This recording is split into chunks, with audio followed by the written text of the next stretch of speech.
9 o'clock. Should we get this meeting started? Thank you very much. Good morning, everybody, and we will call this meeting of the Water Commission to order.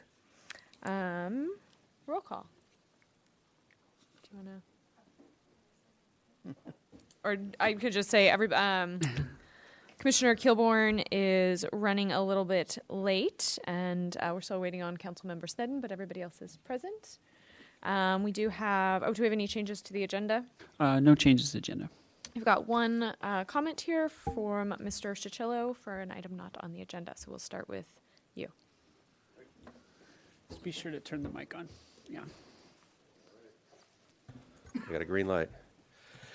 Thank you, Madam Chair, members of the Commission. I'm Mark Chitillo, and I'm here today on behalf of Friends of Mission Canyon, a community organization that's active in the Upper Mission Canyon area. And I wanted to touch briefly on two issues that are going on up there. First, of course, is the SCE unpermitted discharge. They did some pretty significant grading along Tunnel Trail on the city's property. The pipeline tunnel to Cater goes under the road that was significantly impacted, and I don't know if the water infrastructure has been affected by that or not, but this is a very significant issue for us up in the canyon, biological, recreational, cultural, visual, and we're looking forward to this process that we're undergoing to try and address that. But the main issue that I wanted to address you this morning about concerns an extension of SCE's electrical distribution facilities that extends into the upper portion of the canyon for the sole purpose of serving one of the city's water facilities. And it's our view that this section of the infrastructure is likely very easily replaced with a non-structural solution. And we would encourage the city to consider that in working with SCE. The photographs, the maps show the circuit in question, and it's really just the very end part that stops distributing to the residences in the area and continues along Tunnel Trail. I think there's 6 or 8 poles that then go to serve the structure that's in the photograph there, which is a part of the infrastructure controlling water flows through from Gibraltar Tunnel to Cater. And it's, I believe, a relay. I haven't had a chance to fully understand exactly what equipment is there, but it may well be that this service, the function there, could be provided using independent backup with a solar panel. I don't think that there's a large drain that's involved there. The wires in this portion of the canyon have two forms of significance to the community. First is the wildfire risk. And because this is right adjacent to the residential areas, if there were a fire triggered as a result of this infrastructure, the residents of Mission Canyon would have very little time to respond and to evacuate. Mission Canyon has a traffic constraint in terms of its evacuation capacity during the Botanic Garden permitting process. It was calculated that it would take 45 minutes to an hour to fully evacuate the canyon. If this portion of the infrastructure triggered a fire, and we're seeing a lot of the fires are being triggered by infrastructure, SCE's infrastructure, there would not be adequate time to be able to evacuate. So there's a pretty significant liability and human safety, public safety component to this. And so if we're correct that this infrastructure is can be replaced with a solar charging system and satellite communications to do that control, that would substantially reduce this risk.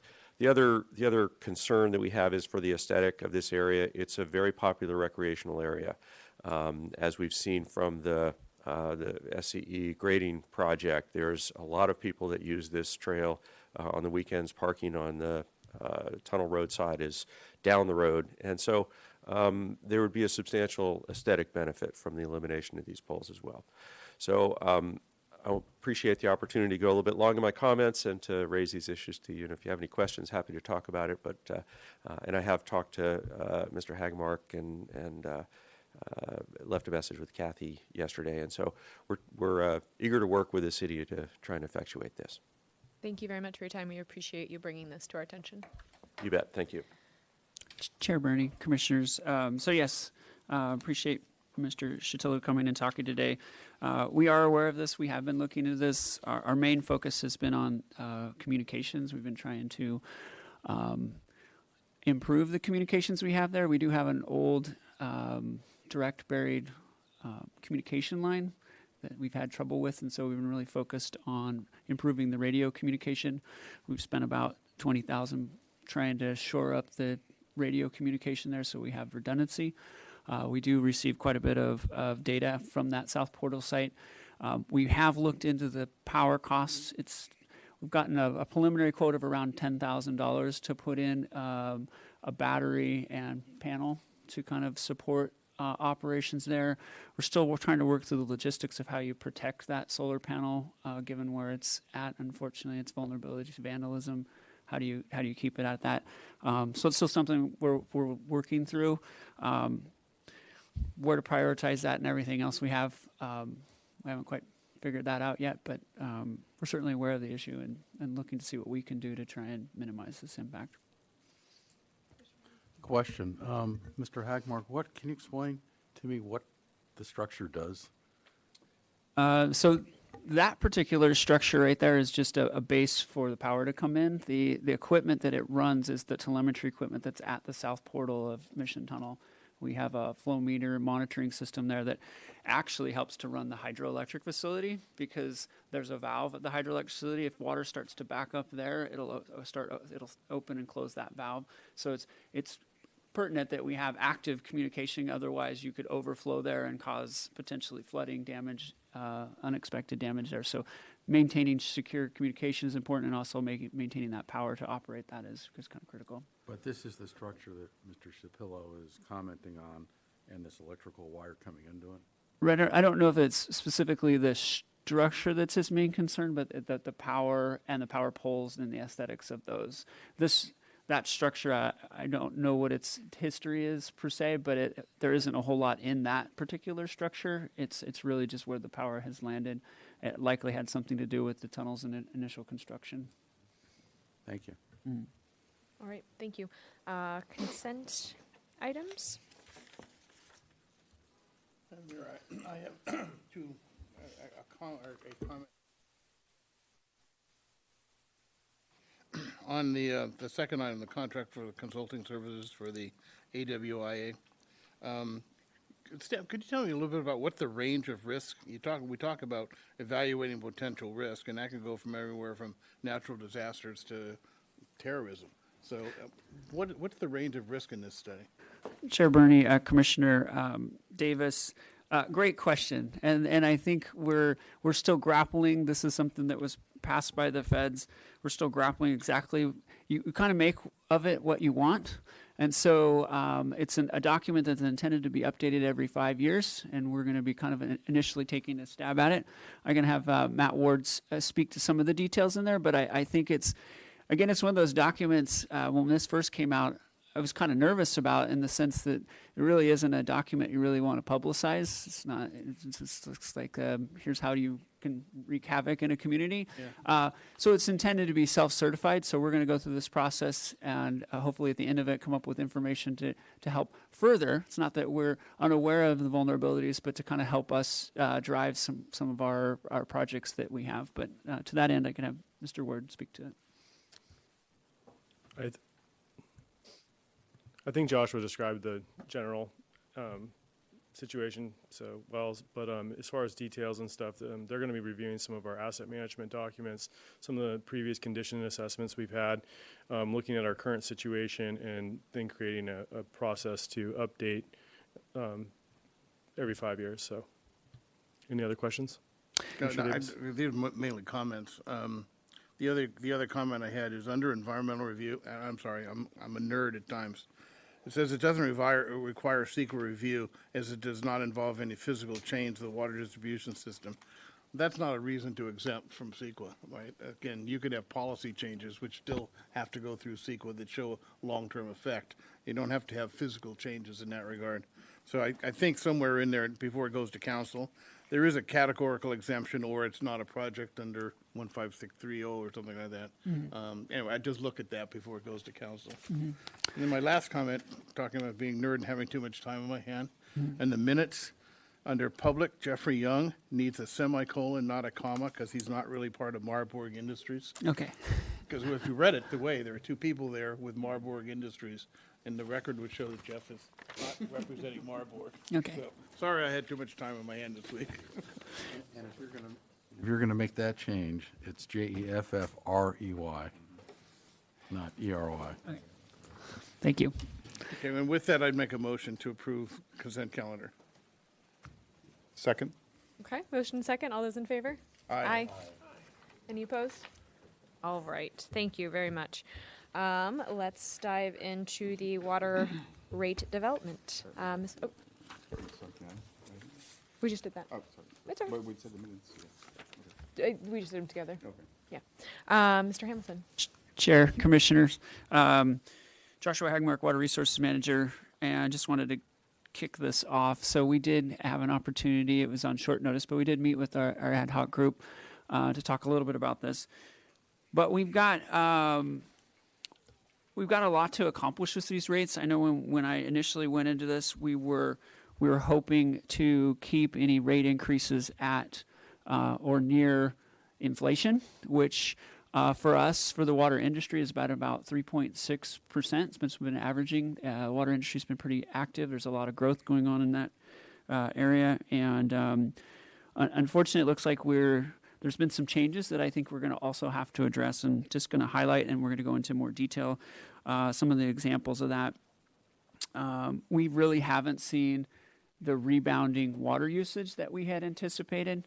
So you might remember from 3 years ago when we originally set out the last rate study, we had projected out that there would be some rebounding from the community, and to the extent, I want to say it was about a 3% rebounding. So we were seeing 30% or more conservation. We expected at this point to see somewhere around 27% conservation. We haven't seen that. That's equated to about $2 million of lost revenue for last year, and this year is projected again. So we're kind of starting in a hole and needing to kind of come up, which I'm not upset about it. We're just that we made some estimates and we just haven't seen that kind of rebounding in conservation. I appreciate that our community sticking with the conservation. So that's one of the challenges that we're needing to address in the current rate structure. The other one is CCE, which is a big community-wide project. It's, we're supportive, we're behind it, but it hits water resources in two different ways. One, we're being asked as the biggest city user, not in the community, but just within city facilities as the bigger, to pay a larger share of the cost to get the CCE up and moving. So we're paying for some of the staffing to get the CCE off the ground and get that rolling. In addition, water resources, the way that they're anticipating to structure the CCE, commercial entities are going to take the burden of the electrical rate increase. So it sounds like they're trying to get residential rates increases as a result of the CCE to be around 5%, somewhere in that range. But commercial right now under SCE rates gets kind of a break for being a large user. Under the CCE, we would not be getting that break. That's about a 13% increase to our electrical rates. So as a result of just that alone, we need to increase our rates to kind of adjust for that. Also, something that we've been talking about is the impacts to wastewater from the electrical upgrades projects. And I've been working hard to figure out how, we've been talking about how much we're going to drop into reserves, how we can help stabilize wastewater rates. And one of the things that I've come up with is obviously the water users support the recycled water system, which is located at El Estero, and it uses about 20% of the power at El Estero. And so to that end, I've decided to use water funds to support 20% of the design for the electrical upgrades project. And so that's roughly about $600,000 of water fund money. We had not been anticipating that. I think is a good structural move to help stabilize the wastewater fund going forward. But those are just some of them. We're going to get into some other ones. But that just gives you an indicator of kind of where we are now. And and why we're probably looking somewhere between a 5 and 7% rate increase and not something in the 3.5%. And with that, I turn over to Mr. Hamilton to kick it off. Yeah, thank you, Chair Bruni, Commissioners. Malcolm Hamilton, Administrative Analyst for Water Resources Division. Just quickly wanted to go over again what the schedule was. I'm joined today with by Sean Korn, our project manager from HDR Engineering. If you remember, we were here in December and we did Rates 101, rate introduction, and laid the groundwork for what we'll be working on. Here today to do the preliminary results from the revenue requirement and a little bit of the cost of service. I think tentatively we're planning right now to be back in May with final recommended rates, doing the public noticing 218 process in July, and public hearing in early September, the August-September timeframe. We typically push a tighter schedule, trying to have rates adopted by July 1st, which aligns with our fiscal year, but we've got a couple things hanging out there that could significantly kind of drive the rate study in one or two ways, one of which is the potential for a water supply agreement with Montecito, which has kind of upfront some capital implications. And also, as Mr. Havemark mentioned, it gives us a little more time to see what demand is doing, because that plays a pretty big role in the rate study. And typically what we're going to expect is when there is demand rebound, it's going to maybe likely come from these higher tier discretionary uses, and that could drastically kind of change the revenue structure and potentially require less of an increase than we're seeing right now in the model. With that, I'll turn it over to Mr. Korn for the presentation. Thank you. Good morning. Good to be here and see you all again. As Malcolm and Joshua said, we're walking through the preliminary results with really a focus on the revenue requirement. And so that, again, is the overall percent change in revenues needed for the water utility. We'll talk a little bit about how it trickles down into the cost of service, or that allocation of that revenue requirement to the different tiers and customer classes, and then talk a little bit about the rate design as well. And again, nothing here, we don't have any specific numbers. I'll talk about some different information and ranges. We're kind of falling in the middle of where we think we're going to fall in our ranges. But again, we've got some outlying discussions that we'll have internally, and then obviously bring that back to you all before we move on as part of that. So I'll start off with a brief overview of the rate study process. We'll talk about the preliminary revenue requirement, jump into the cost of service, and a couple other key rate study issues that are being incorporated into this, some of those being addressed earlier in the opening comments. So as we go through this, remember it is a three-step process. This is required to meet the Proposition 218 as you implement rates as a city. We need to determine the overall revenue needs of the utility. That's both the operating and the capital component. That's our first box on top, the revenue requirement. Then we need to equitably and proportionally allocate that to the different customer classes. So in your case, we're looking at tiers. So we'd have our different tiers set up for each of the customer classes and how we price that water. That's really what comes out of the cost of service, and that hits at the heart of what we need to do for Proposition 218 to show the math, as I say it, so that we can justify why you have the rates you have in place. Ultimately, that gets brought into our rate design, and we develop rates for a multi-year period generally, and we'll talk about that time period as part of this, so you can establish that overall rate projection over the time frame that we would be looking at. So as we get into the revenue requirement, this is, I would say, probably about 90% complete from our end on the technical analysis. We're just refining and making sure we've got all our assumptions correct as part of that. And really what we're doing is we're focusing on the next 3-year period. So that would be fiscal year 21, 22, and 23. As Malcolm mentioned, this would come to you partway through fiscal year 21. That would be starting July 1, 2020 is the start of that fiscal year. And so we would have a partial first year adjustment, and then we would be back on our July beginning of the year implementation program.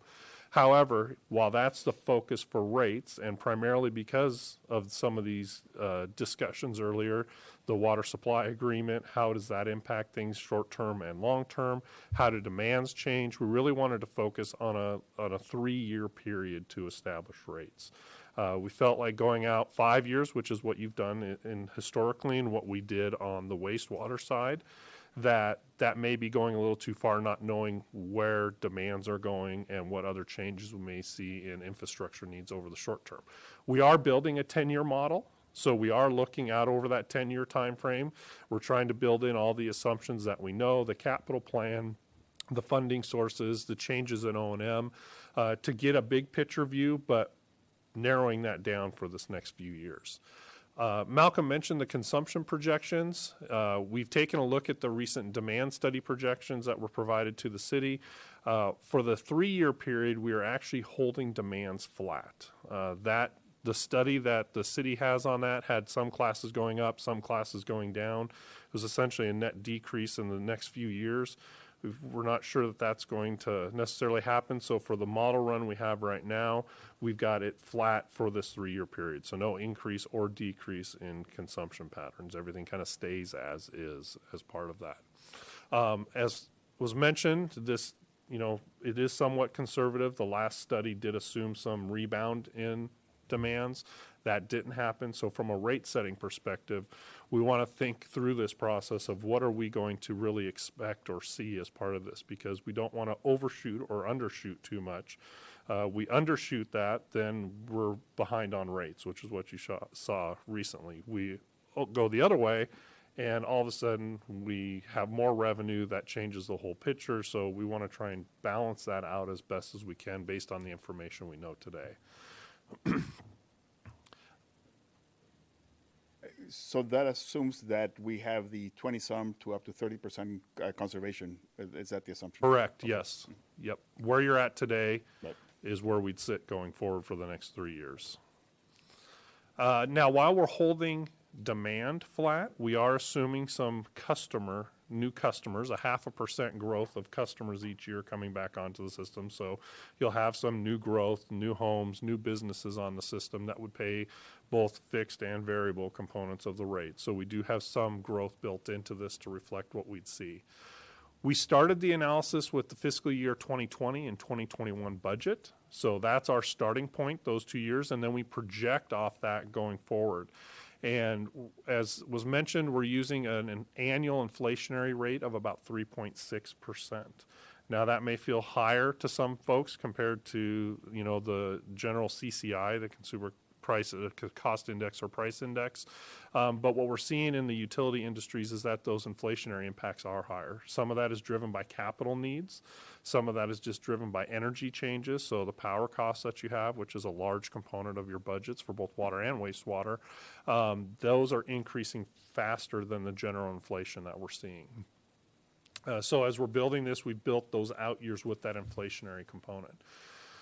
On the capital improvement side, this only includes the annual pay-go, so those are the annual rate-funded capital needs. So we have no other projects in here that would be debt financed or major improvements outside of that annual pay-go, which is now in this next 5 to 10 year period running somewhere in the neighborhood of 14 to 15 million a year in pay-go projects. And I'll talk a little bit more about that on another slide, but you're sitting in a very good spot from that perspective of the amount that you're funding on an annual basis. It does exclude the Montecito Water District water supply agreement. So we're working through running a scenario of what that may look like in the future, how that may impact overall rates in the long term. Preliminary, what we're talking about is that's probably not going to have any impact in this 3-year window. Just given where we need to get with revenues and operating capital needs, but that could have a benefit out in the future with what you need to look at for rate adjustments. Can I ask a question? Yeah. Since I'm new to this, okay, can you maybe backtrack a little bit for me? Are we coming off of a 5-year rate structure that was in place? This is a 3-year. So we've been doing this in 3-year increments? We used to do it every year. Okay. When the drought was at its height and things were changing so quickly, we needed the flexibility. Once things get more stable, you can start looking at a longer-term rate structure adoptions. Yeah. Okay. How long have we been doing? I mean, we're coming off a 3-year or a 1-year? Coming off a 3. 3-year. How many 3 years have we had going? 1. 1. So what have we learned about the prior 3-year rate structure? I think you touched on it a little bit, that we underestimated something.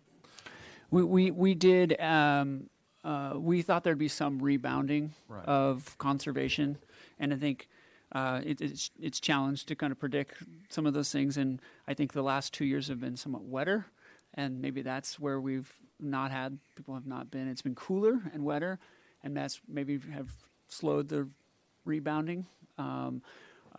Maybe this year, if it remains as dry as it is, we may see actually an increase in water usage. So it's really kind of a challenge to guess, but just wanting to show that sensitivity of we had predicted 3% more water usage than we saw, and that is equated to about $2 million in revenue we did not bring in that we had anticipated. Okay. What else did we learn from the prior 3-year rate structure that looking, back in time, we were off target a little bit?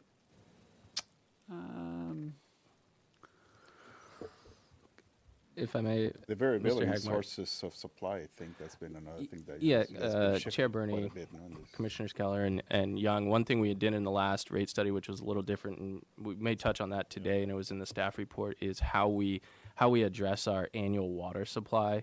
So from rate study to rate study, we chose to use a smoothing method based on the maximum yield of each supply, which smooths the unit cost over time. And I think that's really helped keep the cost within the classes somewhat uniform over time, so they're smooth. Otherwise, you may see, for instance, right now we're not pumping groundwater, and you may see the lower class tiers have their prices kind of jacked up from rate study to rate study. In a 3-year period, if we were doing it year to year and we were not using a smoothing method, I think they would be kind of fluctuating pretty volatilely between classes. So that's one thing that worked pretty well. The other thing that we do is we budget to the rate model in a lot of ways. So even though some of our expenditures are changing between capital projects, or even our operating expenditures are changing, a lot of times we make that all fit within the projection from the rate model, so we don't get outside of that too far. Thank you. So as we move forward, we may be bringing back additional scenarios, depending on how that turns out. Part of what we're looking at also on my side is the long-term plan. So we have our rate setting period, and then we have the long-term financial plan. And so that may be a scenario that's addressed in that aspect of it. As we go through this is the start of some of the details. Here's our annual capital improvement projects over the next 4 years. So it includes the current fiscal year and then the 3 rate setting years, fiscal years 21, 22, and 23. The bars represent the total capital in those years. And the darker blue is the rate funded component. And the lighter blue on the top half is the reserve funded component. So when we look at how you fund capital improvements, we want to make sure that we're funding an amount from rates that's prudent and adequate to maintain the system. And what we try and do is come back and look at annual depreciation expense as a benchmark. And what that does is we say, well, we know our annual depreciation, or our accounting life of our asset value, deteriorates over time. And so we should be putting funds back into the system to meet that. The challenge is depreciation reflects an asset that may be in the ground 30, 50, 60, 100 years ago. The replacement cost of that asset may be 1.5 to 2 times what that original cost is. So that darker part, the bottom half of those bar charts, represents about 1.5 times annual depreciation expense. And when I mentioned earlier, you're funding at about 14 to 15 million in the darker section there. That's that 1.5 times annual depreciation. And that is a good spot to be at, because then you're reinvesting in the system on an annual basis through rate revenues to maintain those current levels of service. And the blips that we see, because the capital plan can go up and down a little bit over time, that can be funded through reserves. And that's why we have available reserves. That's why we have minimum targets on our reserves, so that we have cash available when you do run into situations where water sales are down and we don't have the revenues that we were expecting as far as developing and funding the capital plan. So as we go through this, we've target that amount, and so we're balancing 2 pieces here. We're balancing what are those rate impacts to fund the capital needs, and maintaining reserve levels, because you can see we are using some significant amount, especially in 2023, of capital reserves on an annual basis to fund those projects. Do you have a question on that? Yes, just a question. So this is only for the water side, not the wastewater side. Correct. And does not include the Montecito agreement, so this is not that investment yet. Correct. Or upgrades to the desal, more capacity, right? Correct. Correct. Just to be clear. Okay. So when we take a look at our two components, our operating and our capital, then we can start developing our preliminary revenue requirement results. So this is similar to the wastewater for those of you that were here for wastewater. And so the first thing we do is we layer in our annual O&M expenses. And so that's the first part of the bar here. And so you can see that runs just under 40 million, and with the 3.6% annual inflationary gets up just above $40 million over our time period. And this is based on our 2020 budget and our 2021 fiscal year budgets, and then we project 22 and 23 and out over the final years of the 10-year period. We add to that our rate-funded capital. So there's that 15 million from the prior slide, the dark section of the prior slide. That's our annual contribution to capital. Oops, sorry, wrong way. Then we add to that any debt service. So this would be any existing debt service or new. Now, in this case, we're not issuing any debt for any of the capital projects, so this is existing debt service. And that actually changes as we go out over time. When we look at the 10-year plan, a couple of the existing debt service issues are retired. They're fully paid for out over this time period. We add in transfers. It's so small you don't even see it. I just hit the button and it didn't hardly move. And then we add any reserve funding. And really the only year we're putting money back into reserves is starting in 2023, and that's to maintain our targets. And so the dashed line is our proposed revenue line. In 2020, that is the current revenue line. So if you take that essentially flat across, you can see we would be able to essentially by 2023, we would not be funding existing debt or any reserve transfers as part of that. And so that's what we're looking at. It's kind of, that's that 5 to 7% range, excuse me. That's that 5 to 7% range to make sure that we can adequately fund all of our needs out into the future. The other piece of this, as we look at this, the other side of this is where are our reserve levels. And this is a picture of the reserves. So the dark shape in the background is our current reserve levels. And then the dashed line is our minimum policies. Now this includes the assumed 5 to 7% annual increase in those 3 rate years. So with the revenue adjustments that we're assuming, then in 2023 we hit right at our minimum council policy level reserves. The hump that you see in 2021, that's a $10 million grant that's coming in to fund some of the capital. So that's the only reason that it's actually increasing, is we're having that $10 million come in. We're using some of that in 21 and then in 22 to offset capital funding needs. One of the drivers as we talk about the overall needs is that increase in that council reserve target. So that is based on an average, the lesser of 3 years or 5 years of capital improvements. And as we've gone out over time, that annual pay-go amount has increased based on what you've actually done historically. So we've got a little bit of an upward trend, so we've got a little bit of pressure on that side to meet those overall needs. So overall, kind of our summary of this, and again, this is focused on these next 3 years. We're looking at 5 to 7% for 21, 22, and 23. As I said, we've got a range yet. We're starting to hone in on what that actual number is. We're hitting right about in the middle right now of those is what we're looking at. And a lot of that is driven by a couple different components. So for 21, which would be our first rate setting year, then we have our annual inflationary of 3.6%. We've got the CCE and SEP allocations that was talked about earlier. That's about $500,000 annually. And if I go back to the prior slide here, our revenues, our total revenues are about $60 million. That includes both rate and other revenues. Our rate revenues, which are the basis for our revenue adjustments, is about $53 million. So every $500,000 you can assume is about a 1% change in our overall revenue needs. So when we come down and start looking at the CCE and SEP, that's about $500,000 annually. That's 1%.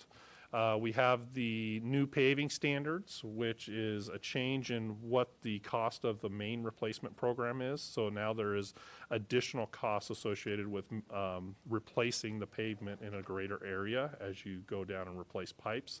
You have to do more work. That's added another percent. So just adding those three components, we're at about a 5.5% need overall. To fall kind of in between there, the 5.5 to 6% in there, we do have upward pressure on capital. That continues to cost more over time, as well as maintaining our reserves. So that's kind of that range we're looking at there as part of that. That's for 2021. Now, in 22 and 23, right, once we've gotten rates to the level to fund that $500,000 for the CCEA SEP cost, that's built into the rates. But then we look out over the next 2 years, and what we're seeing is a little more pressure on the capital side starting to come into play on the rates, where we've had to increase our pay-go amounts to maintain our reserve targets, right? Because the less we do in pay-go, the more reserves we use, and we're hitting our target in 23. So that's having that upward pressure in years 2022 and 2023 to fund that. The other minor piece of this, but it does play a part in that, is that trend line increasing in that target reserve policy.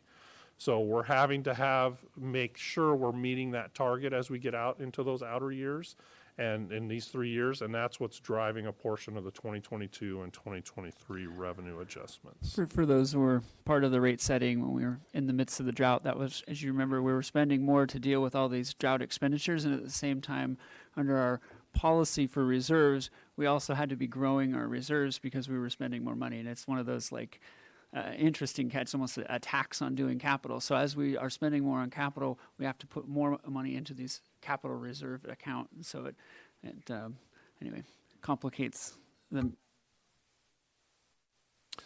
So as I mentioned, we are funding 1.5 times annual asset depreciation. So we got a big thumbs up. Check the box. We're doing what we're maintaining the existing system as part of that. We're meeting those financial policies, the council targets, not only on the reserves, but we also have a debt service coverage ratio. We have existing debt. We have to maintain that requirement as well. We're meeting that throughout this time period as well with the revenue adjustments. So the overall revenue requirement now becomes the basis for our allocation. So we take those costs and then we're going to allocate that to each customer class. Now, the important part to remember is we're looking at that range of 5 to 7%. That does not mean that everybody's bill is going to go up 5 to 7%, right? This is the size of the pie. The pie needs to get 5% bigger, not better. Bigger. And then we're going to split that pie up between the different customers and tiers to look at how that may interact going forward. Any other questions on the revenue requirement before I jump into cost, service, and rate design? Just a couple of questions. One, the target reserve requirements, what's the basis for them? What are they covering? It's a certain percentage of the capital that we have? Or? Yeah, so it's actually calculated based on the average annual capital needs over the lesser of the 3-year average or the 5-year average.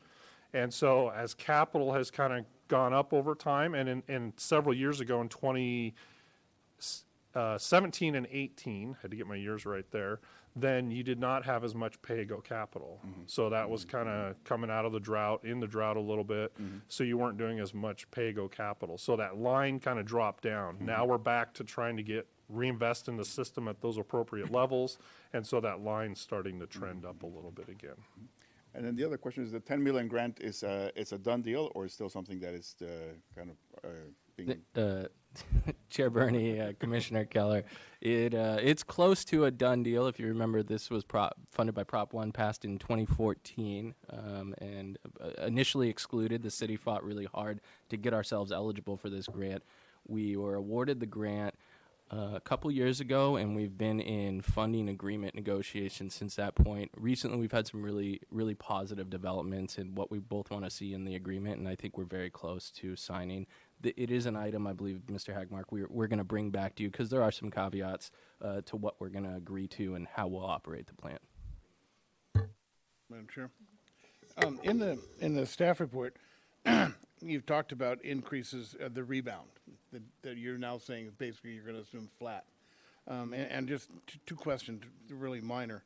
At one point, you talk about your assumption of a 90% of what the historic rate had been. In another place, you talk about a 10% of growth over to date. Are those two equal?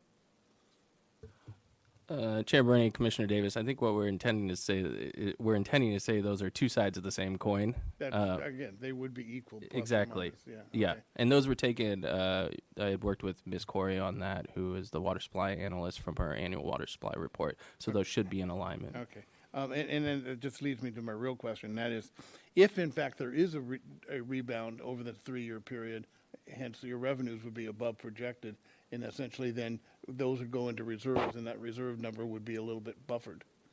Yes, and the commission and council, be in a position to hold off on doing that rate increase or doing something less. So just kind of a reminder, when we notice rates and go through this rate framework, we're setting the maximum those rates can be.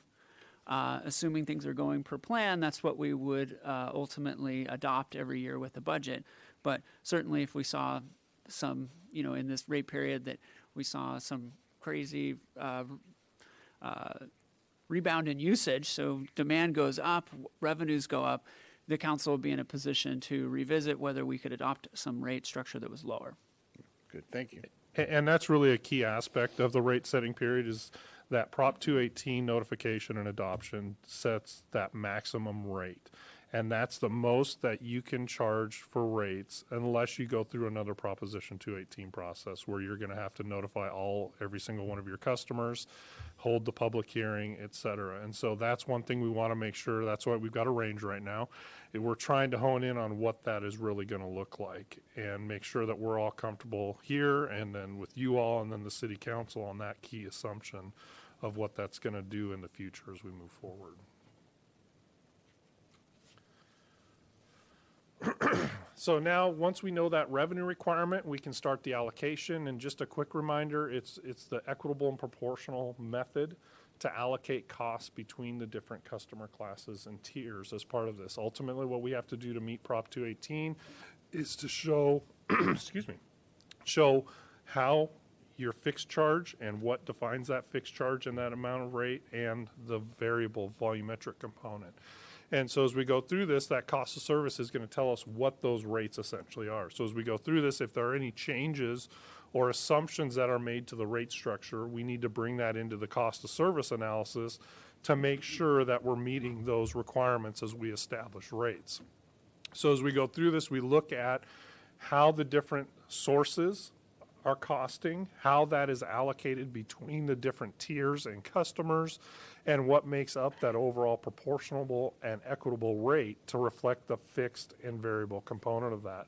And so that gives you all, and ultimately the city council, the information of what those different prices are and then how that's going to be impacting customers. So this is something that should be done periodically, has to be done in order to go through a Proposition 218 process and establish rates each time you do this so that you have that basis for that. So as we've been going through this and working through this process, I would say the cost of service is probably about 65%-ish done.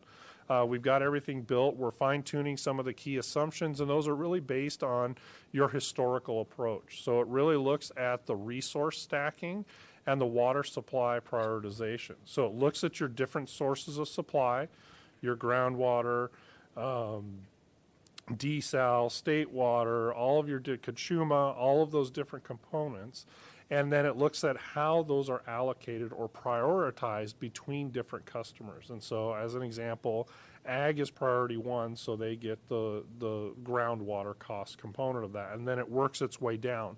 And so we have to build based, as Malcolm said earlier, we have to determine what that annual yield is of each of those sources to determine how we allocate that between customer classes.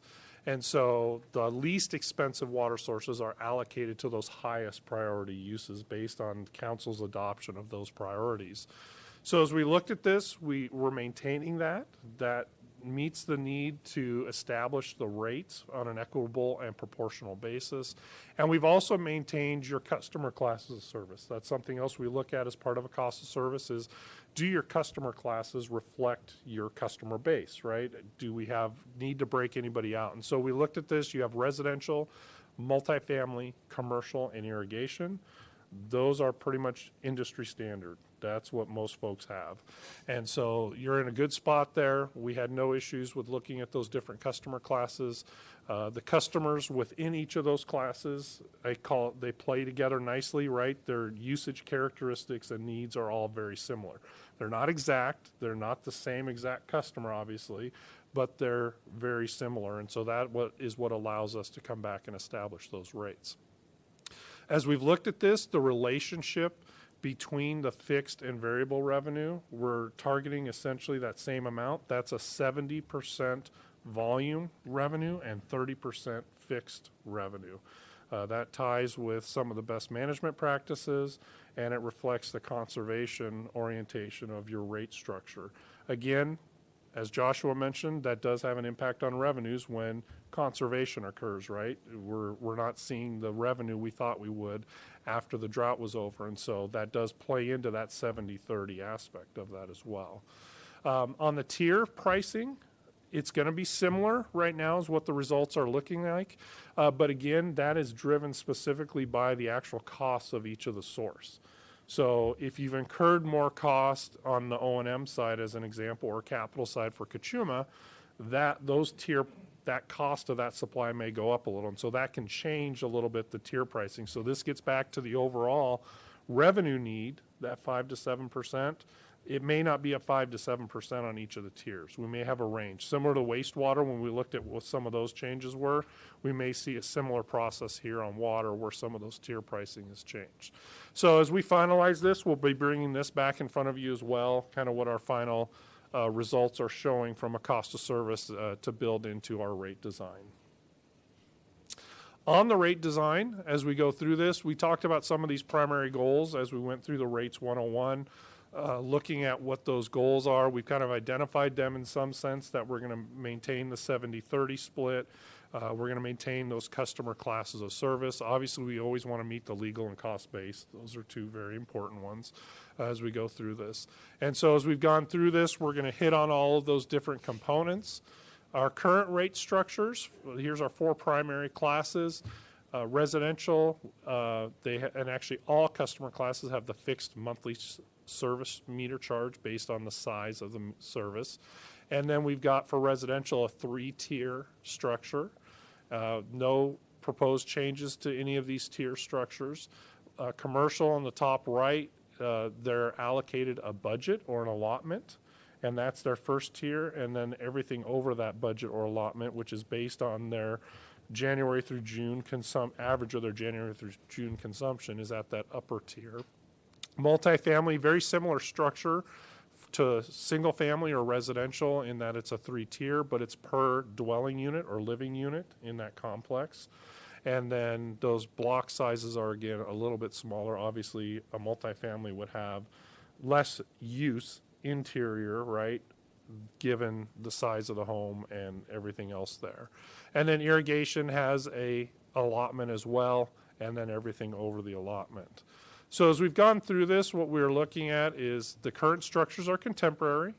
They appear to meet the goals and objectives of the city. So this is where you all can chime in if you don't agree or you think we need to take a look at something as we go through this process. But again, you do have that conservation theme, and we want to make sure we maintain that and that is accomplished in your current structure. So we're not proposing any changes to the rate structure. The one piece we did look at is an alternative structure for commercial customers. And right now, as I talked about, they have the 2 tiers. The first tier is based on their budgeted amount or their allotment, and then everything over that is at that second tier. And there's some challenges from an administrative standpoint to do this because that's continually has to be looked at as customers change. System generates it, but if people have questions or issues, then they're calling to figure out why their bill changed, why did their budget not change, et cetera. And so we wanted to say, is there a better way to do this? Well, one way to do this is to go to a uniform rate or the same price per HCF, 100 cubic feet, for all water. And that's fairly typical, pretty common actually, and there's a pretty big trend going that way or maintaining that rate structure for commercial customers. And the reason is because it's hard to establish the tier sizes for each individual customer, because even though they use water, our commercial customers generally use water very similarly, they don't use the same amounts. So we may be, by our, developing a tier, we may be giving somebody more water than they need or less water than they need, even though they're being very efficient. Your current approach deals with that and addresses that by giving them that budget or that allotment. So that's a good method. But we wanted to look at that. What we found is moving them towards a uniform rate would have some fairly significant customer bill impacts, both up and down as part of that. It also would look like you would lose some of that conservation incentive for those folks that have worked hard to be efficient and stay below their budget on an annual basis as part of that. And as we really started digging into this, one of the items we noted is that, well, right now Tier 1 for commercial is priority 3 and Tier 2 is priority 5. If we go to a uniform rate, we're now getting into revising or updating the priority of water, which has a trickle-down effect, because if we give commercial all Tier 3 water as an example, now single family and multifamily may not be receiving any more Tier 4 water. They're going to bump into Tier 5 water, right? Or sorry, priority 5 water, not tier. And then that price changes.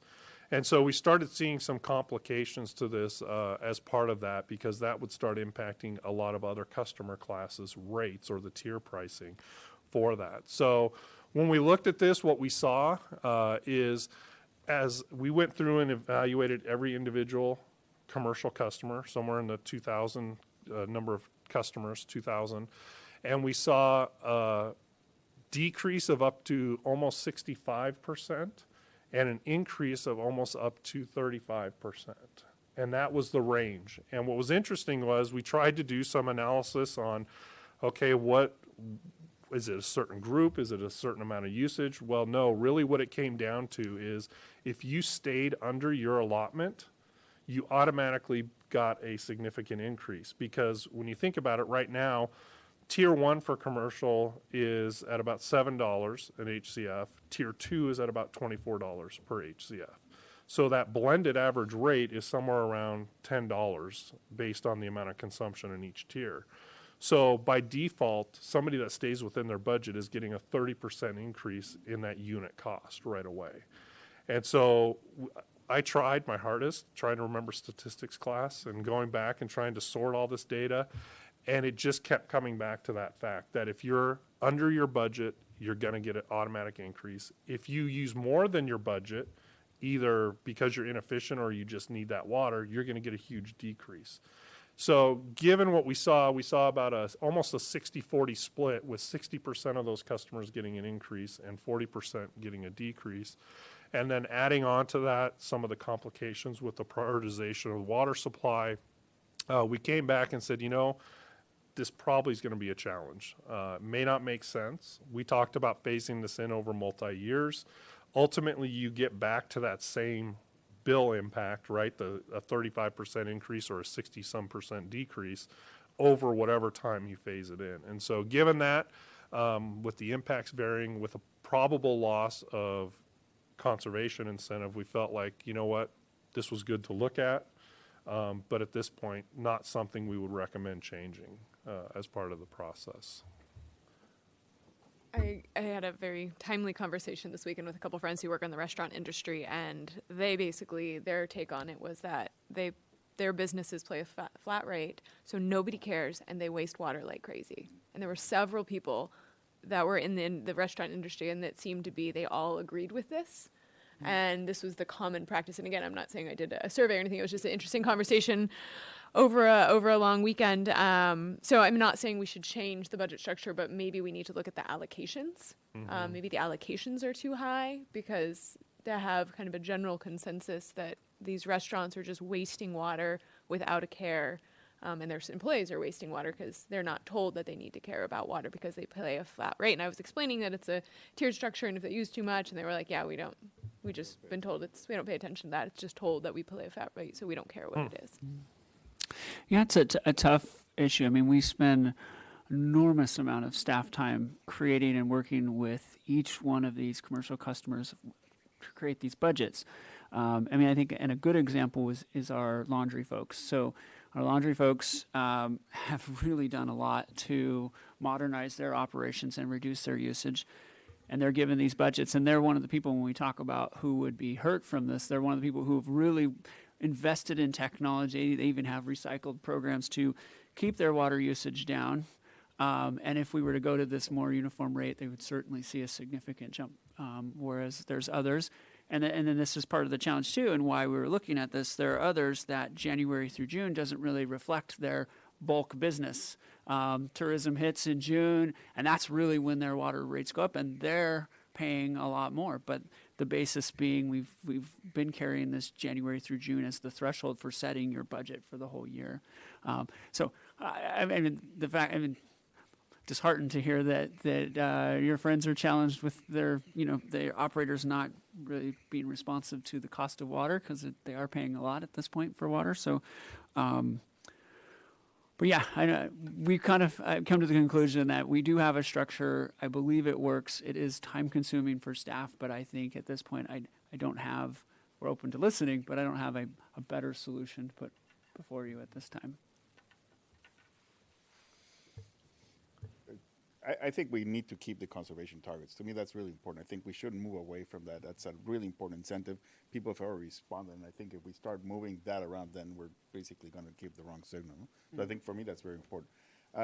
I'm still trying to grapple with the January to June as opposed to the previous year, just because the previous year, with maybe some increment for activity, but because January to June in some cases really doesn't reflect your business. It also is when you likely have rainwater, so you're not going to use water. So it has a lot of influence. Yeah, I get it, but but I think that would get set even more clearly. But I mean, that's something to maybe that's something to be discussed. What's the most appropriate way to do that? But not at this point. I just guessing what our predecessors had in mind, because it has been on the books for a long time. I think the idea was to set it during kind of a low period and set that as the benchmark for our expectations to carry that kind of mindset of conservation through, because it really, it is kind of a weird time period to pick. But having said that, it kind of drives you to really take a look at how you're using water, even if it's summer. Because most of these commercial folks all have outdoor irrigation meters that are separate. This is really an indoor water use issue. Yeah. And that really is that's an important aspect of this, though, is how we define the tiers.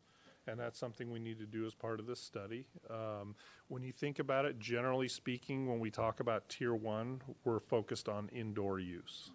And then Tier 2 is maybe a blend of indoor and outdoor.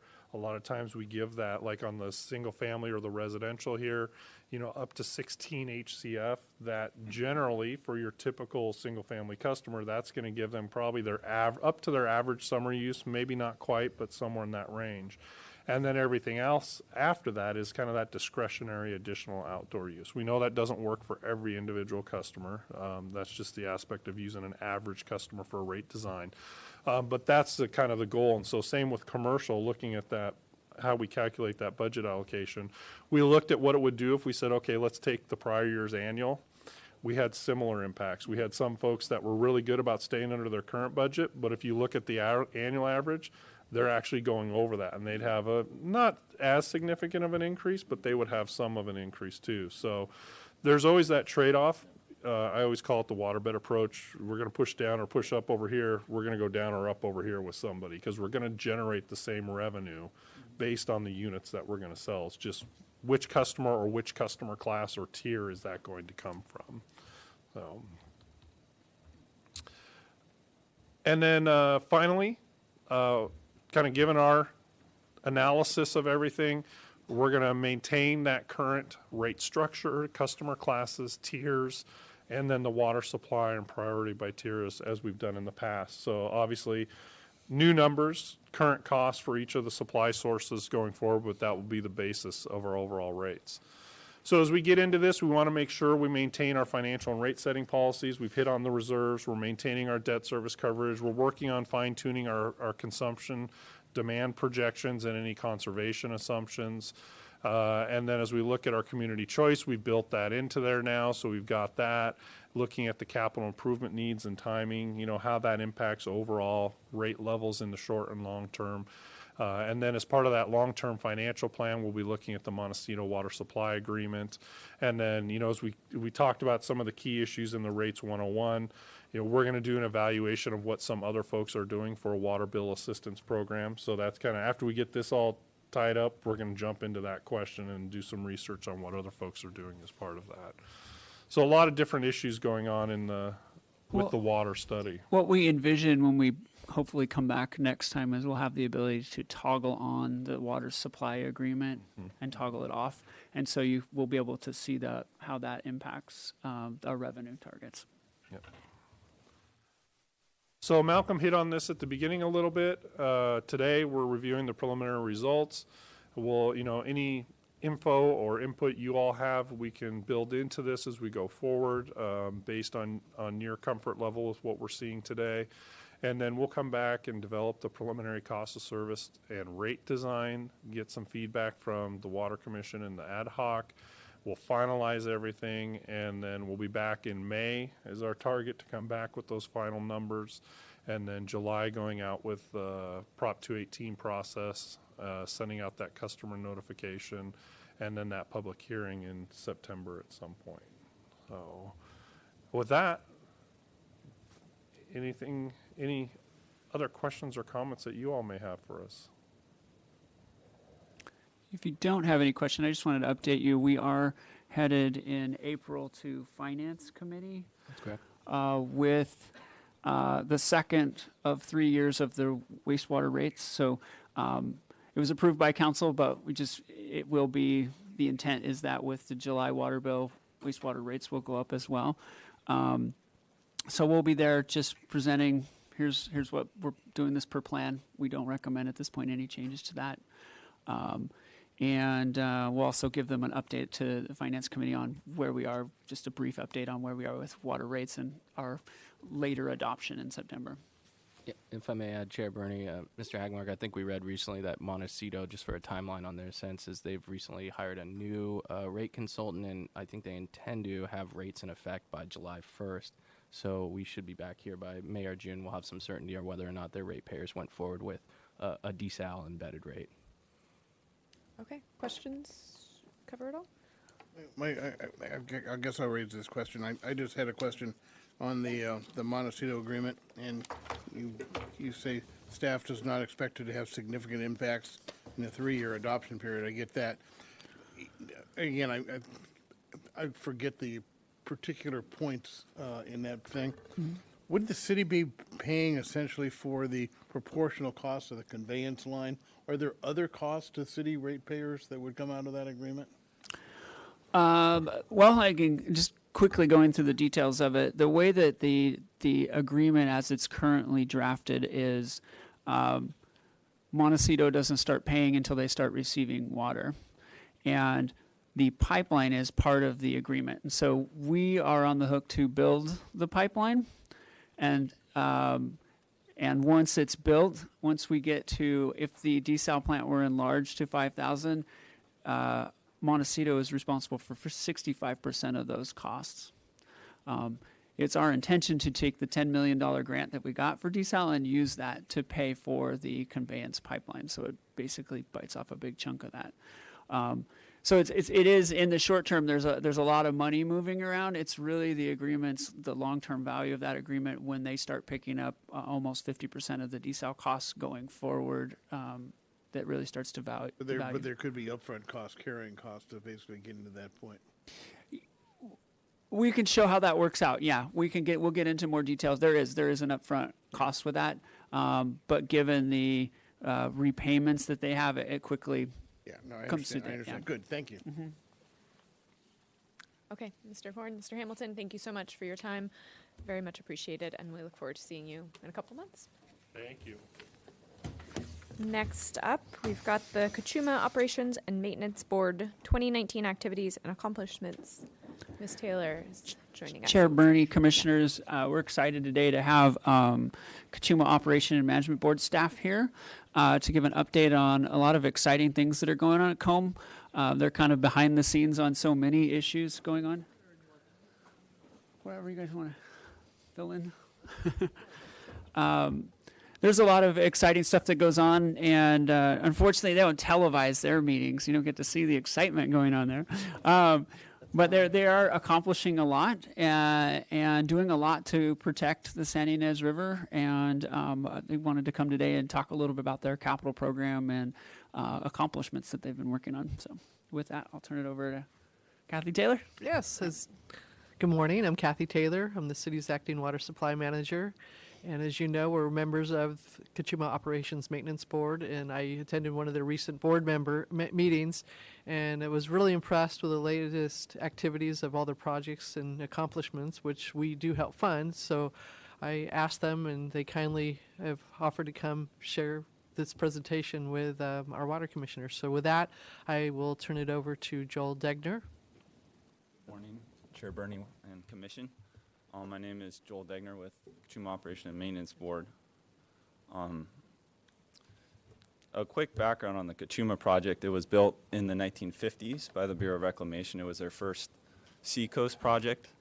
It's a primary water supply for the south coast of Santa Barbara County. It's the current capacity of Kakuma is 193,305 acre feet with an annual yield of 25,714 acre feet. The Kakuma project isn't just Bradbury Dam and Lake Kakuma. It also involved the distribution through the South Coast community. And so it consists of the intake tower at Lake Kakuma, which then flows into the Tecolote Tunnel. This was one of the most difficult construction projects for the Bureau of Reclamation. It's 6.4 miles long. It's over 2,000 feet deep through the San Ynez Mountains.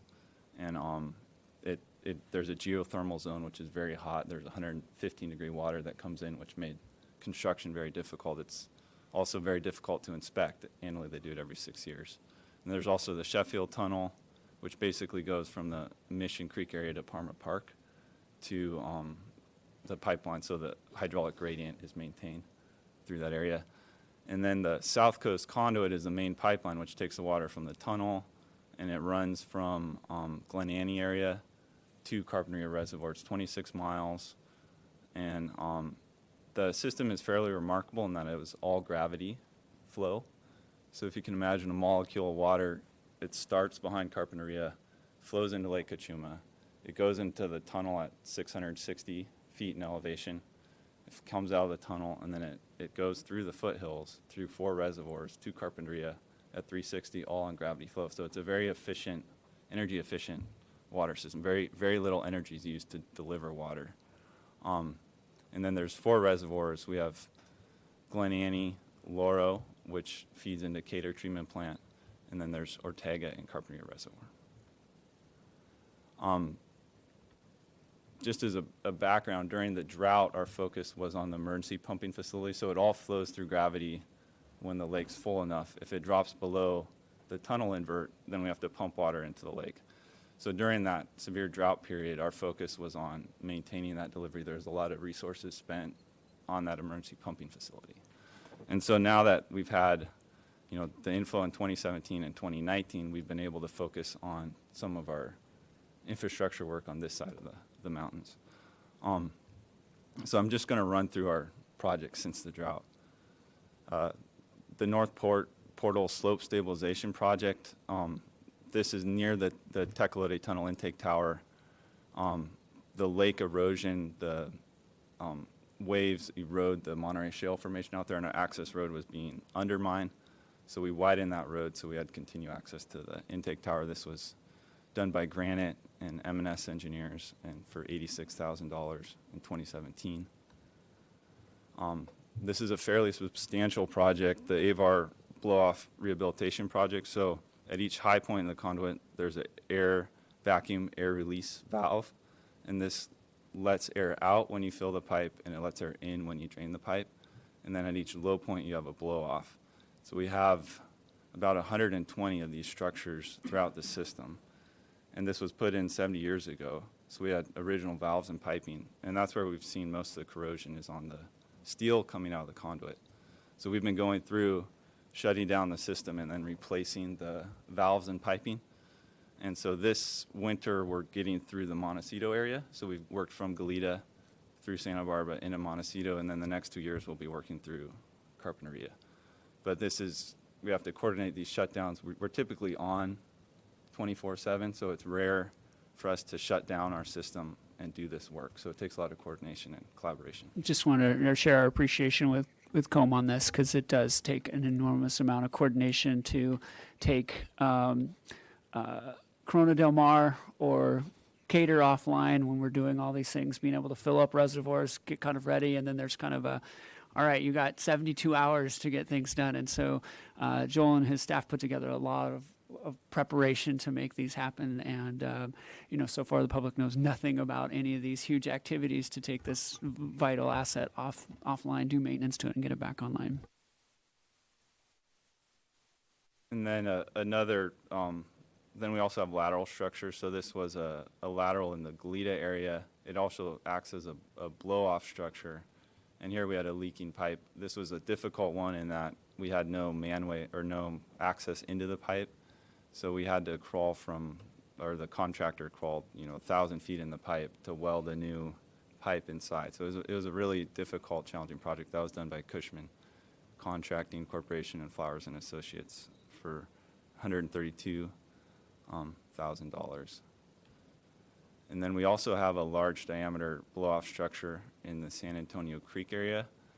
And the valves there had become corroded and inoperable. And so this was put in after the fact in the 1960, I believe, to flush the conduit if needed. And so we needed to replace those valves. So that was also done in that area. And so now we have the blow-off functioning. We haven't exercised it yet or used it, but it's available to do that. And then in February 2017, we had those significant storm events. We had a hill slope failure in the Sycamore Canyon area where a portion of the conduit was exposed. And it was in a side slope in that area, so it was a concern. We've protected it throughout the winters, and we finally got the engineering done and our plan done for this summer to go and reinforce that slope. So that was our major project this summer, was carefully installing 3 caisson walls. So we had to stay within our easement outside the creek, so we ended up doing these caisson walls. So it's a fairly minimal impact to support the slope. And it all ended up going well, and now that portion of the pipeline is secured. But that was one of our major concerns for the reliability of supply. And then another project, which was also a concern, was in January of 2019, there were some significant storm events. I think it was between a 25 and 50-year event where our pipeline underneath San Jose Creek was exposed, and we were seeing some corrosion. And at that location, I think it's 90 feet in elevation or 95 feet in elevation, the pipeline drops. And so you imagine you're coming 660 feet out from the tunnel down to 90 feet. So there's over 500 feet of head in that pipeline. So it was very important to protect that. And we were able to protect the pipeline, and then we, with help from the Fisheries Division, it was a collaborative effort. We installed a pool riffle sequence over the pipeline, and so we have fish passage and the pipeline's protected. But that was a real important project. That was done by HDR Engineering and Tierra Contracting. And then those were the main construction projects that we've been doing. We've also been working on a water quality and sediment management study for Lake Kakuma. So with these large catastrophic fires that have happened in the watershed, there's been water quality and sediment impacts to the supply. And so in this, we've been collecting the data, developing a monitoring plan for the future, and characterizing what issues are important for the lake going forward. And we meet with the technical staff from the city, from Goleta, from Montecito, from Carpinteria for this study.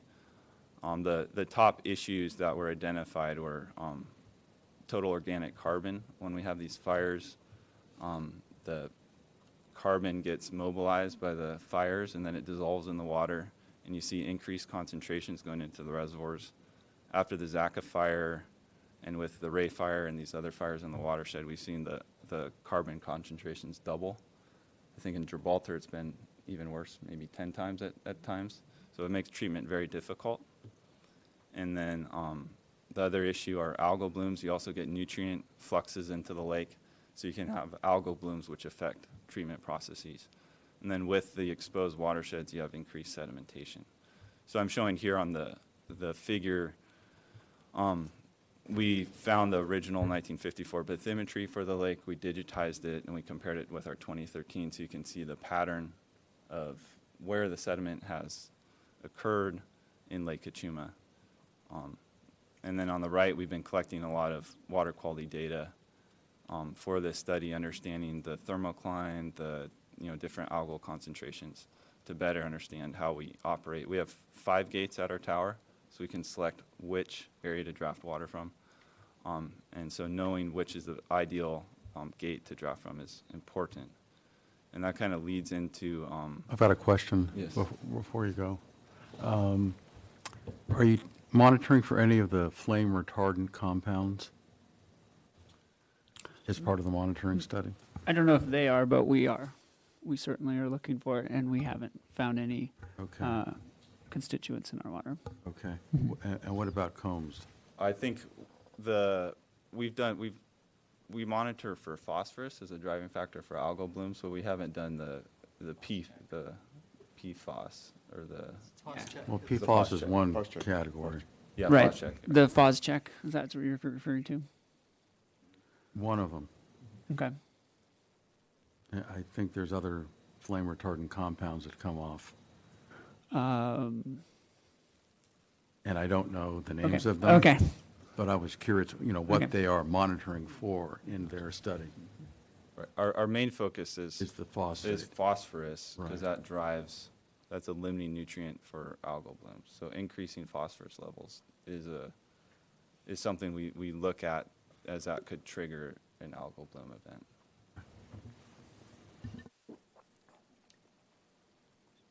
And then where we draft is important, and going forward, in the drought, our bottom gate sedimentation has buried our bottom gate, which is at the elevation of the Sheffield Tunnel 660. So we can only draft to gate 4 at this point, and then we have to install a pipeline and then pump water to get the water into the tunnel.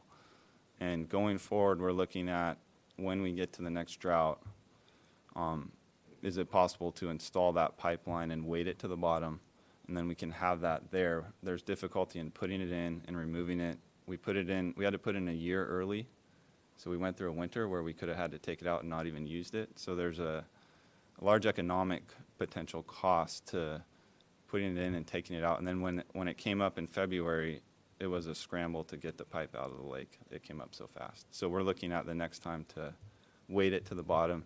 And then we'd also have an additional intake that would be in deeper water that would let us draft for the better water quality. So that's a current project we're working on, and we got a grant from the Bureau for $750,000 to cover that. And so we're working on the final designs and the environmental permitting to get that project done. But that's a background on what we're working on the operations side. And do you want to talk a little bit about what you've done on the Sandy Inez River to help with Steelhead passage? Oh, sorry. Oh, yeah. Sorry. I didn't. Storm. Before you go, I think we might have a couple of questions for you. Yeah, go ahead. Thank you. So one question on the sediment input that's coming in. What have you been sort of tracking how the capacity of Lake Kakuma has decreased over time, and the projections as to how long it would have as a useful life? so we've lost 10% of the capacity. So originally it was about I think a 200,000 acre-foot reservoir. It was raised 3 feet in the early 2000s, and so it's a 10% loss over a 70-year period, which was actually right on the projections the Bureau made. If you go back to the original design documents, they estimated 375 acre-feet per year, and they ended up, we're right there. So that's good as far as but Gibraltar's been absorbing a lot of the sediment, and so once that, if more sediment comes down from Gibraltar, then there'll be additional sediment in Lake Kakuma. But overall, 10% is fairly good over a 7-year period. Not sure. Which leads me into, what's the status of the pass-through agreement again? Do you want me to get into that? The Bureau has put our request for a Warren Act contract on hold until the biological opinion. And we continue to argue with them about how it's not really relevant to the biological opinion, Okay. but that's not NIMF's take on it. And the Bureau has taken a very conservative approach to put it on the shelf. Good, thank you. I've actually got a question too. Just, are there any studies being done? Are you guys looking at any alternatives to the emergency pumping barge or alternate pipeline alignments or? The current study is this secured pipeline where we're looking at weighting the pipe to the bottom to Site 1. That still requires the pump. Still though, requires the yeah. pump barge. Right. I know So a lot of money is spent on that, like in the drought when the water gets low. Is there any alternative to that? There's certainly Permanent pipelines? there or- certainly is. It just gets very controversial. Let's start with that. It's I think it's generally accepted, mostly accepted at that current location where the little red dot is. That's where we first set up. I think in an ideal world, it would be more where that peninsula would be where intake 2 would be, and a more permanent pump station be put in. But we are going to run into resistance with the county and downstream users that they believe somehow that's going to allow us to steal their water, which I don't really understand how that happens, but that's their stance right now. And so I think for this time being, I think that would be a great idea. I mean, for the security of the South Coast, it should. We have state water pouring into that lake, and we need to be able to tap in and remove that. We also have other water rights to that lake that we need to be able to move water from. But for the time being, even getting this in has been a battle. And I think taking the pipeline beyond this would be even more politically challenging.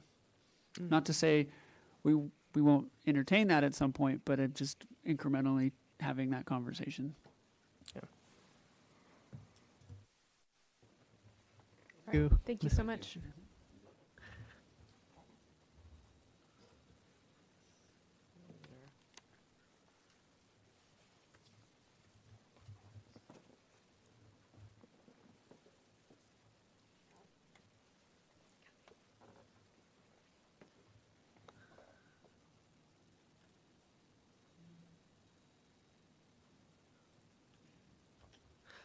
For our next presentation, I want to introduce Elijah Papin. He will present on the Kakuma operations, what they've been doing with their fish projects.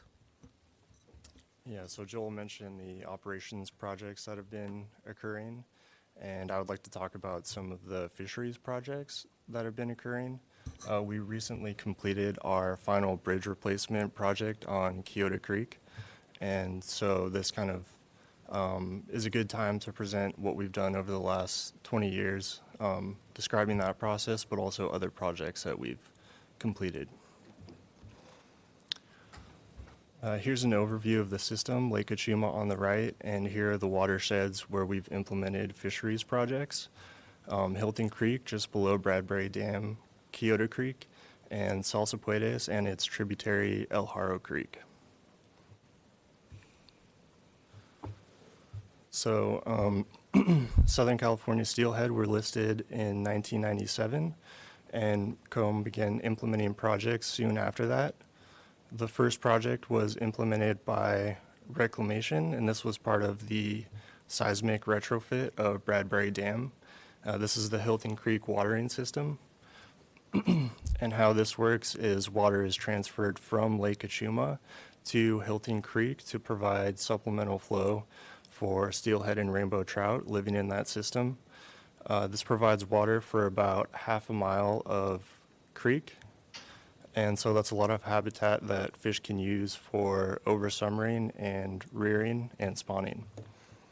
The basics of this project is there is an intake barge on the lake with a snorkel hose that goes down to 65 feet. And this has been designed to be below the thermocline, so it's drafting cold water, which is necessary for fish. And then water moves through the pipeline to a pumping barge and then exits at 3 locations, the upper release point on Hilton Creek, lower release point, and there's also a chute release that goes into the stilling basin below the dam. And it exits through a diffuser box and goes down a rock cascade, and this helps to aerate the water and increase dissolved oxygen, which is also, as you know, important for fish. The next project was completed in 2002. This is the Highway 1 Bridge Fish Ladder project. The barrier at this location on Salsa Puedes Creek was a natural rock outcropping with bridge footings. COM installed a series of pools going down this barrier to provide fish passage and a right angle concrete wall to help direct flow down the fish ladder and into the plunge pool. This is also a very similar project, the Halama Bridge Fish Ladder project. It's about a quarter of a mile upstream of the Highway Bridge project, and it's similar in scope. It was a natural rock outcropping with bridge footings barrier, and we installed a sequence of 3 step pools and a right angle concrete wall into a plunge pool. It does require a little bit of maintenance, just clearing sticks and debris as they accumulate on the upstream side, but it's very minimal. And every year when we conduct our snorkel surveys, we always find fish residing in the pools around this area, so it's been very successful. I do want to point out they do have some of the costs on here, but COM has done a fantastic job of seeking grants for a lot of these programs, and so you'll kind of see, especially as they get into newer projects, they're able to almost get 100% funding for a lot of these projects, which is fantastic. Going back to Hilton Creek, this was an 8-foot barrier located about halfway between the upper release point and the confluence of Hilton Creek with the lower San Ynez River. So by mitigating this barrier, we essentially doubled the habitat available on Hilton Creek. It's an 8-foot cascade was the original barrier, and we installed a sequence of step pools and also installed groins below the barrier, and this helps to backwater that bottom pool to facilitate fish passage. And I should say this was a reclamation project. So this gets into a sequence of projects which involved eliminating low-flow crossings and replacing them with bottomless arch culverts. This is on Kyoto Creek, and in that section, Kyoto Creek parallels Refugio Road and crosses it 11 times. And so each time it crosses, it's a partial or complete barrier for fish passage. So in 2006 to 2007, the Kyoto Creek Watershed Plan was drafted, and this helped us to identify each of these barriers, rank them based on criticality of removing them, and provided a suite of alternatives in terms of projects that were considered to mitigate the barrier. And we ended up deciding on this bottomless alge culvert due to its low price and effectiveness in facilitating passage. So this was the first one that we completed in 2008, and this was crossing 6. Going back to El Carro Creek, which I mentioned is a tributary of the Salsa Puedes Creek. At this location, the barrier was an 8-foot jump created by bridge pilings. And this was a really original idea to not affect the bridge, but to move fish past this barrier. And this is a vertical slotted fishway, And you can see there's a sequence of weirs, and fish are able to move through those weirs to get past the barrier. A question for you. On all these fish passage projects, have you done follow-up work to see if the fish, in fact, are using them and benefiting from them? Yeah, we're constantly monitoring these sites, and we're constantly conducting snorkel surveys and mapping out where we find fish on all these tributaries, and also on the lower San Ynez River. Or what? I mean, you're doing surveys. What do those surveys tell us? Yeah, I can go into it a little bit.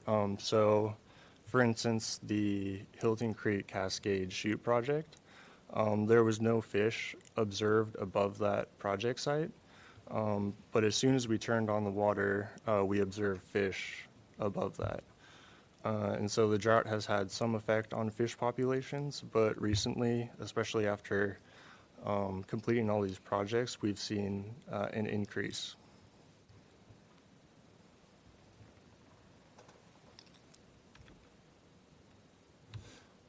Sorry. Okay, so this is the Cross Creek Ranch Fish Passage Improvement Project. In this case, the Fisheries Division decided to leave this low flow crossing in place, but to mitigate for that barrier, a sequence of 6 large weirs were installed below the crossing, and this helped to backwater that section so fish could move past it more easily.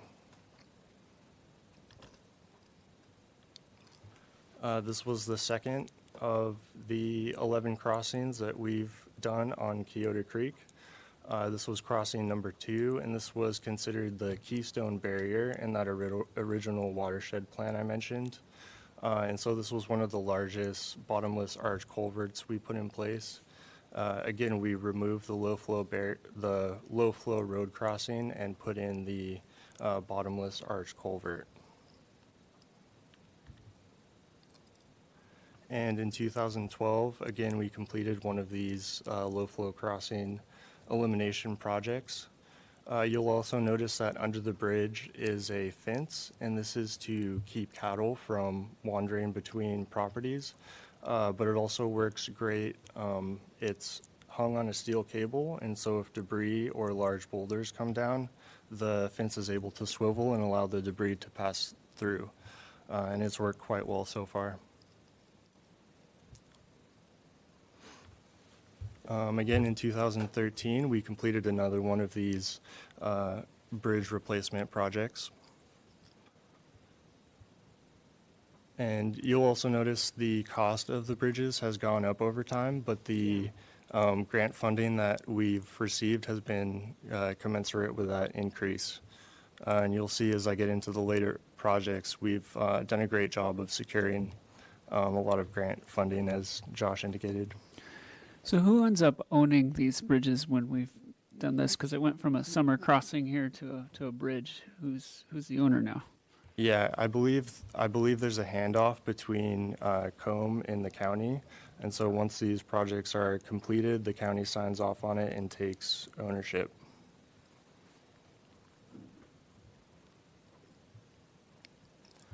This was a really interesting, low-cost, but very effective project that was implemented in 2014. This is a Salsa puedes cattle exclusion fencing project. You can see some happy cattle down there before the project was put in place. They were adding nutrients to the water, stirring up sediment, causing turbidity issues, but probably most importantly, they were consuming riparian vegetation, which would otherwise grow and shade the creek and provide complexity to the habitat. And so we utilized the natural terrain where we could, where hills and steep terrain were excluding cattle, and we spot fenced where we saw trails or where they could access the creek. And so the result is water quality has improved and riparian vegetation has grown back in those areas. We also provided the cattle with a water corridor so they could still access the creek to drink water and cool down if need be without impacting water quality. In 2015, we completed another one of these bridge replacement projects. There's 11 of these, like I said, and they're all pretty similar, so I'm just going to breeze by them, but if you have any questions, let me know. This crossing in particular, it's also a Kyoto Creek Fish Passage Improvement Project, but it was not identified in the original Kyoto Creek Watershed plan. We discovered it later and decided to replace it. You can see the barriers on the left. Again, it's a low flow crossing. In this case, we could not affect the FEMA 100-year floodplain, and so we came up with, or the designers came up with an idea to install a flat bridge on the top. So this design allows the 25-year flood to move under the bridge, and if there is a 100-year event, those posts can be removed and it flows over the top. And it's worked quite well. In 2016, again, another one of these crossing projects. This was number 4. And you can see the end result is actually quite beautiful. These bridges are precast and cured off-site, and then the large pieces are moved in by semi and constructed very quickly in the matter of a couple days, I think.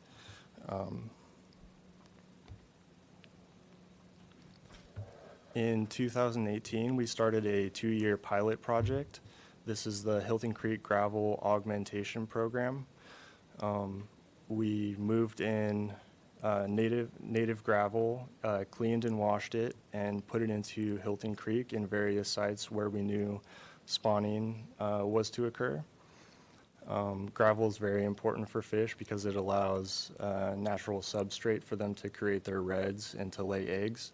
And the gravel needs to be of a certain size to allow those incubating eggs to be aerated through the interstitial spaces in the gravel. And so in 2018, this was a very effective project. We saw redds at almost every single site that we put in gravel, and it's a very low cost, as you can see. In 2019, we also put in gravel. Unfortunately, due to large rain events over the Whittier Fire burn scar, a lot of this gravel was either replaced or washed out, and so we weren't able to gauge how successful it was. But you can see in 2018 there was a spawning pair right over some of the gravel that we put in, and so it's being utilized, and I think we want to do more of this in the future. In 2018, we installed 2 more of these bridges that I've mentioned. This was Crossing 5 and Crossing 9. And again, if you look at the price tag, the co-member agency contribution was quite low compared to how much grant funding we received for these projects. And the fisheries team works really hard to secure as much grant funding as possible. And just last month, as I mentioned, we finished our final Kyoto Creek Fish Passage Improvement project. This was a bridge replacement. And so this concludes all of the projects that were originally identified in that watershed plan. And that's one of the reasons why I wanted to present this 20-year scope so you can get a feel, a picture of the whole process and how many bridges we've actually replaced. And I just wanted to thank the Fisheries Division, the managers, the full-time staff, and the seasonals for their professional work ethic and how much they care about these projects. So, thank you. Thank you very much. Questions or comments? No? Okay. Well, thank you very much to the entire COMB team. We really appreciate your work, and I know city staff really appreciates working with you all as well. So thank you for your time today. So yeah, it's a big part of what we're doing. I mean, we get a lot of what do I say, negative press from the existence of Bradbury Dam, but we are really doing a lot to try and mitigate some of those impacts, given what we've learned about the use of dams. and I think we've gone a long ways to open up and really make some other areas of the county accessible. So, Thank you. Water agencies updates. Ms. Well, Taylor. I'll pass on the comb because we had such a nice presentation here. But as for CCWA, as you know, we're having a very dry year. Snowpack's down, water stations are dry. We're getting rain supposedly Friday night, I think. Most of the state reservoirs are pretty healthy, though. We have a lot of water stored. So that is good. As updates on the Delta Conveyance Project, this commission heard this was presented to the commission, and the commissioners voted to opt out of it. We presented it to council, and they also voted to opt out of the Delta Conveyance Project. And then, so CCWA formally voted out, but they didn't want to give up any water rights. As you know, with a new project, the San Luis River reservoir will spill more frequently, and we would lose our stored Table A water. However, the state has decided, since 12 of the 29 contractors have opted out, that opt-out is not an option anymore. As you can see, it would be financially too tough for the burden on the few who opted in. So with that, they're saying the individual agencies everyone's opting in, but we can sell our water to another agency who's opted in. So whatever deal ends up on the table, CCWA, what they are standing firm, they do not want to give up any water rights. So, and additionally, the CCWA is working on the state water contract assignment. Right now, it's the county is the permit holder, and they're working. CCWA, however, is financially responsible for what goes on, so they really would like the contract to be reassigned to CCWA, and they're working very patiently with county staff to get this on the County Board of Supervisors agenda. So I'm hoping in the next few months I'll be able to bring back news that we do have that has been agendized.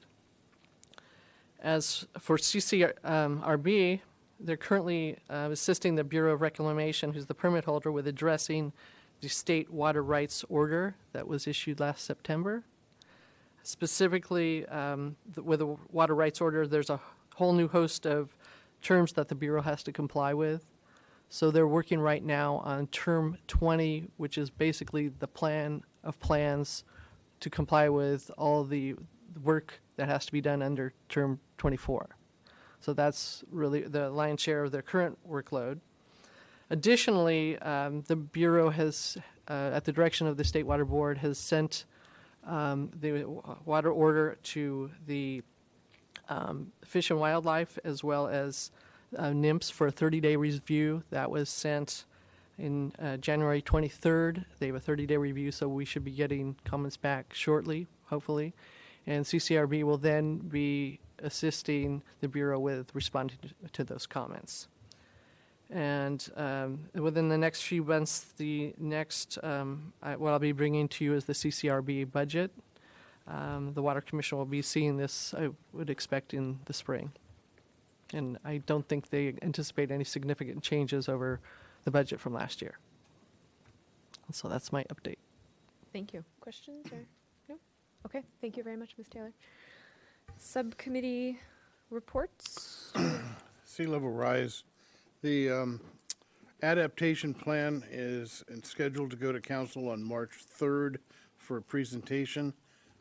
It will be released to the public the following day on March 4th, with a public comment period from March 4th through the end of April 2020. It's then going to go through a number of the boards and commissions: Planning Commission, Harbor Commission, Beacon, the Creeks Advisory, Neighborhood Advisory, and coming to the Water Commission, coming to us at our April meeting on April 16th. There will be a public workshop someplace within there, and then essentially in May, the subcommittee will then reconvene.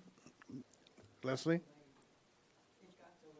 It got delayed? Yeah, Melissa had a death in her family, so it's been postponed. I don't mean to interrupt, but Oh, that's good. I didn't get that message.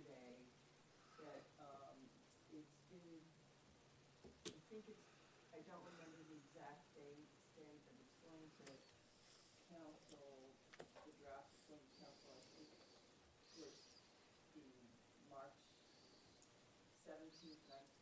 The middle of March rather than the beginning of March. It still wouldn't schedule, it doesn't change our schedule. We'll be here on April 16th and then to council this summer, and then on to the Coastal Commission. So big thing for us is that one's going to get released in mid-March, and it's going to come to us April 16th. Thank you. There was also the Water Rate Subcommittee, which I was supposed to sit on with Commissioner Keller, but since this is my last meeting because I have moved, Commissioner Kilbourne agreed to take that Yes. over. I don't know if you have anything. We met earlier this week, and a lot of the information we talked about and discussed in that meeting was part of the presentation today. So, yeah, very informative, very thorough. They did a great job of looking at all the details. So, nothing new other than what they presented. Thank you. Do we have other subcommittees? No, that was it, right? Yeah. Okay. Joshua, back to you for the manager's report. All right. Again, I won't, unless there's questions in front of you, is your packet. Again, a lot of just general stats about what's going on throughout water resources. You'll notice in your packet, and we continue to perfect this, there's some more detail on the recycled water production to give you an idea there. It's on the third page. I gotta go to scroll to that real quick and show you. Thank you very much. So this is a new graphic. We're continuing to kind of refine it. One of the things we wanted to show, we did finish the stress testing of the recycled water treatment plant, and I believe we have just over 200 acre feet a month of available production there, and then overlaid that with what our demands have been for the last 3 years. We have in our peak month of August, approximately, even with a factor of safety, we have somewhere around 40 to 50 acre feet of available production. So to that end, we have internally started looking back at that La Cumbra recycled water agreement, and we're going to start working again with them on that, and likely to bring something back to you, hopefully in the next couple months, sometime probably around summer. With a potential offer. At this point, they're still, if that were to go forward, if the Water Commission and Council all support that and their board supports that, they have about a year approximately of construction they need to do to make that happen. But talk more about that later. And then Before you move off of that one, I'm going to use my last time to point out the fact that I know we had stress testing and there's been issues with operations, and you guys they're working on it, which is amazing, but still looking at June, July, August, and January 2020, giant chunks of that water is still blend water. So, not necessarily just that the plant has capacity, but that we are basically eliminating blend water before we agree to any more. correct. Facts. Like that, I'm going to stand by. That's been one of my, Right. hung my hat on that for years, and I'm going to continue as long as I can for the next 10 minutes to hang my hat on that. Yes. Not just capacity, but blend water should not be coming out of the recycled water plant. We shouldn't be giving blend water to recycled water consumers. Correct. So those are all, I should clarify that, those were all related to plant failures, the piping failures, which we now have a plan to rectify those. So we shouldn't see that. Thank you for bringing that up, because in general, when the plant is operating, we're not having mechanical errors, issues. It is meeting demands, which we are pleased to say on that. And then just to that caveat, that's been an important part of our negotiations with La Cumbra, that if indeed we do, for some maintenance reason, have to put potable water in, that we get that potable water back, so we're not exporting potable water to them. So with that, there's other few slides in here. I haven't had a chance to dive through a lot of these, but they are related to the SLIP program, as we want to start reporting out more information about how many cases are pending. If you don't mind, I will. You can digest this, and maybe we can make this part of our discussion for next month. We can get into these a little more detail. I'd like to have Ms. Flessy come up and talk through some of these as well, and she just got back from vacation this morning. So with that, just a little housekeeping work. I wanted to recognize and just make sure we're on board with the commission here, with this being Chair Bruni's last meeting, that Vice Chair Keller will be stepping up as chair, And next in line was Commissioner Kilborn, who would be stepping up as vice chair. And my take on it was that they would finish out the existing term in then 1 year, so roughly 6 to 18 months, and then we would go through the same rotation again. I don't remember who's next in line to be vice chair, but that's my understanding. Unless the commission wants to discuss that, I'm just keeping things moving. Works for me. Works for us. Okay. Okay. With that, I just want to now take a few minutes to celebrate Chair Bruni and all of her gifts that she's given to us. Really appreciated this, and it's we reached out to quite a few people who have been on board for a long time. It's 2012 that you started with us, and do really appreciate the technical mind that you bring to the criticize lot. We do really appreciate it. And being the only woman on the board, we really appreciate you stepping up and representing as well, because diversity on our panel is really important to us. We reached out to a few, and Helene Snyder, who recruited you, was funny. She said, "Oh, please, I'm sorry I can't be there, but please tell her I do." She reflects on how she recruited you, which she thought was pretty funny. She said, "You'd be great to be on the Water Commission. You should apply." Well, thanks, but I don't know anything about being on a Water Commission or its policies. Do you drink water? Megan's, yes. Well, then that's your ability to understand complex things. You'd be great at it. And so with that, that was a great sales pitch. As she hooked you into an 8-year commitment to be on this group. And really, it's been a pleasure working with you. I do appreciate how much time you spend with us. Your commitment to this community, protecting the environment. It really means a lot to us. I mean, on behalf of all the staff that are here, we've really enjoyed working with you. We do have a small little gathering we want to celebrate with you after this, but thank you so much for everything that you've given to this community. We are going to miss you, even though you're only like a block outside of the city limits. We've explored. It's been humorous how much we've explored how we can annex her property to the city to keep her on this commission. But to that end, hopefully someday we'll be back. Well, thank you, and thank you everybody. To an amazing team. I really didn't know anything about water when I joined. Now I know enough to be boring at parties.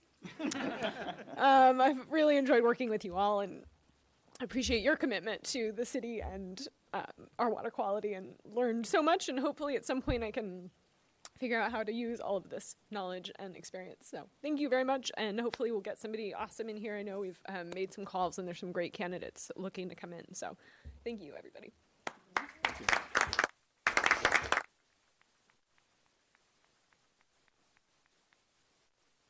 Should close the meeting.